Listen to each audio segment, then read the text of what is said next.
Talk about your love of She-Hulk comics as a child. My love of She-Hulk developed when I was a young girl, and I saw the cover of a She-Hulk in a sea of male comic book heroes, and I immediately related to her and wanted to be her.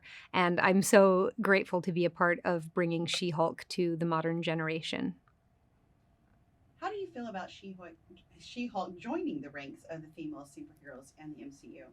I think it's about time that She-Hulk joined the female superheroes of the MCU, and I hope she's part of a movement to stop even saying female superheroes and just call them what they are, superheroes. Marvel Studios is known for playing around in different genres. What genre is She-Hulk, and what can audiences expect from each episode of the series? She-Hulk is a real blend of genres. It's very funny and leads with comedy, but it's also got elements of drama and action and suspense, and it also fits visually into the Marvel Cinematic Universe. What does Jennifer Walters do for a living, and how important is her career to her? Jennifer Walters is a lawyer, and her career is really everything. It's what she's worked so hard to attain, and she's very resistant to being a superhero because she doesn't want it to disrupt the life that she's created for herself. You touched on this a little bit, but how does Jennifer Walters become She-Hulk, and how does she initially feel about having those superpowers, human Um, powers?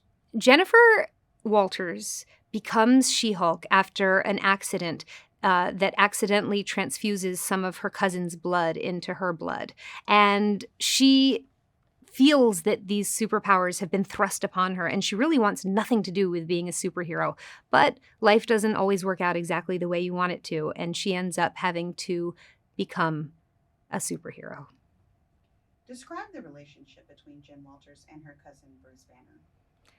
Jen Walters and Bruce Banner have a very sibling like relationship. It's kind of like a big brother, little sister vibe. And when the two actors got together, they had such a playful energy, and we really capitalized on that and let it inform the script. Talk about that dynamic between Tatiana Maslany and Mark Ruffalo. Mark and Tatiana talked on set about how wearing the gray mocap suits with the camera in the face made them feel other and kind of outside of the other actors and outside of the crew. And they really used that to bond. And it's a little bit of, life imitating art, art imitating life. When you watch them together, they are the only two people in the world who understand what it's like to play the Hulk. And the Hulks are the only two Hulks who understand what it is to be a Hulk. Who is Emil Blonsky, and what personal connection to Jen does he have? Emil Blonsky, also known as the Abomination, is a character played by Tim Roth. And his connection to Jen Walters is an unfortunate one in that he tried to kill her beloved cousin Bruce back in the day. And now she is kind of forced to be his lawyer. Talk about Tim Roth returning to the MCU after 14 years and the evolution of that character. Emil Blonsky, aka the Abomination, is played by Tim Roth. And Tim brought so much experience and had such a strong point of view about who that character is. And he brought all of that to the screen. Who is Titania, and how is Jamil bring her to life? Titania is a very evil Instagram influencer / villainess and a new addition to the MCU. Jameela Jamil was the only choice for me. I'd worked with her before on Marry Me, and I knew that she could bring reality to a character that is so out there.